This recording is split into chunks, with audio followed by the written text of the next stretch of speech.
یہ وہ خصوصی ہستیاں ہیں کہ نبی ہو کر کبھی ان کو میں اپنی زلفیں بطور لگام پکڑاتا ہوں، کبھی میں ان کی سواری بنتا ہوں، اور کبھی میں ان کے ساتھ اس طرح سے محبت اور شفقت سے پیش، اور کبھی میں سجدہ لمبا کر دیتا ہوں۔ اللہ ابھی یہی میں کہنے لگا تھا مفتی صاحب کی بات کو بڑھاتے ہوئے کہ امام حسن علیہ السلام، امام حسین علیہ السلام رسول اللہ کی پشت پر آ جائیں اور حضور مبارک صلی اللہ علیہ وسلم سجدے کو طول دے دیں۔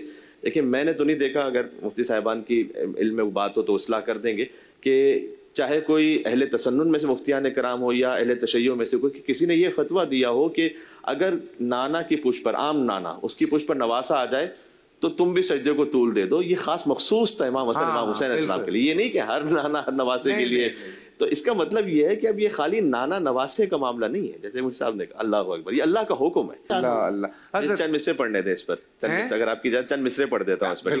تو امام حسن امام حسین پشت پر ہیں اور حضور سجدے کو طول دے رہے ہیں، تو یہاں خالی نواسا نانا کی پشت پر نہیں ہے، یہاں امامت رسالت کی پشت پر ہے۔ اللہ اکبر۔ اور حضور مکرم صلی اللہ علیہ وسلم اپنے سجدے کو طول دے کر اس امامت کا تعارف کروا رہے ہیں کہ سر مبارک جھکا ہوا تھا، نماز سرور پڑھا رہے تھے۔ اس میں صحابہ کرام کا بھی ذکر آئے گا کہ سر مبارک جھکا ہوا تھا، نماز سرور پڑھا رہے تھے، اور حضور آگے، صحابہ پیچھے، وہ فرض اپنا نبھا رہے تھے۔ صحابہ کرام رضوان اللہ تعالی علیہم اجمعین وہ پیچھے نماز پڑھ رہے حضور کے، تو محب ایسے میں مسکراتے حسین گھر سے جو آ رہے تھے، اور حسین پشتے نبی پر بیٹھے زمانے بھر کو بتا رہے تھے۔ کیا بتلا رہے تھے؟ کہ یہ عام نانا نواسا نہ سمجھنا، یہاں پر ملے گی جنت، پیے گا کوثر، اسی کو محشر میں چین ہوگا۔